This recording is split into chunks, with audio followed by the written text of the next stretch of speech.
Today I want to talk about my experience using Cambly after 1 year of studying English. At the beginning of 2025, I was looking for ways to learn English.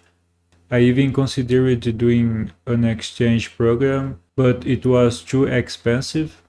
Then I started searching for online alternatives, and through some YouTube reviews, I discovered Cambly and I decided to book a trial lesson, and I liked it right away.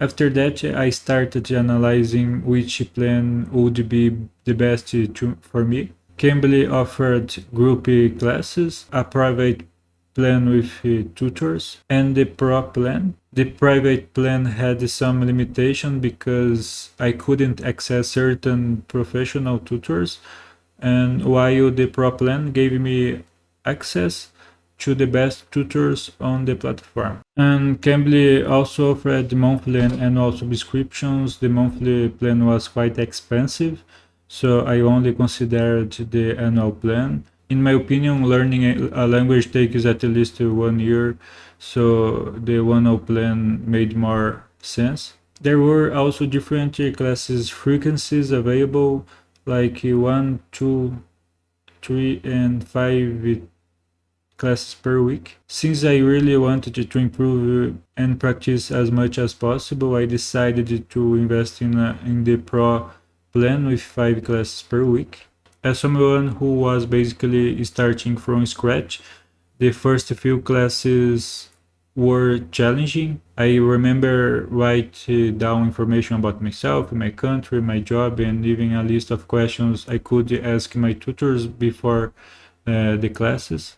But after a while, I started remembering the vocabulary and expressions I used frequently. Eventually, I no longer needed my notes during the classes. Looking back, I think choosing 5 classes per week was a great decision because it forced me to stay constant. Even on days when I didn't feel like studying, I knew I had classes scheduled and I didn't waste them since they expired every week.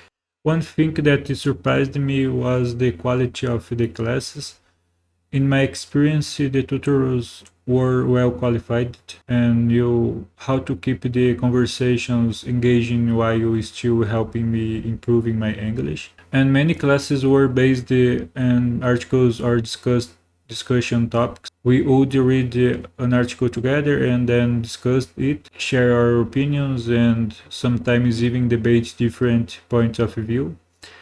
I think this helped me develop not only my vocabulary but also my ability to express ideas in English. I also had some personalized classes. In those lessons, the tutor focused on my specific weaknesses, whether if it was grammar, pronunciation, vocabulary, or speaking confidence.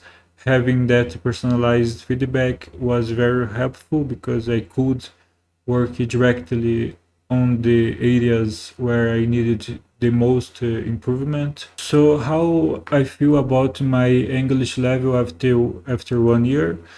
Honestly, I think I've improved a lot. Besides the classes, I also started watching movies, YouTube videos, and other content in English with English subtitles, of course. But before that, I almost never did those things. Of course, I'm still far from being advanced or fluent, and that's completely fine. Today I can understand my tutors quite well, and I can follow many YouTube videos without major problems. My biggest challenge is still speaking. I can usually express my ideas, but I often make grammar mistakes and sometimes struggle to find the right words. One thing I learned these years is that learning English takes time. I realized that 1 year isn't enough for me to reach my goals, so I've decided to continue studying. Since my Cambly subscription has ended, I'm currently trying another platform called Purpley. I'm excited to see how it compares to Cambly, and I hope to share more update about my progress in future videos. Well, that's it for today. Thank you for watching, and I will see you in the next one.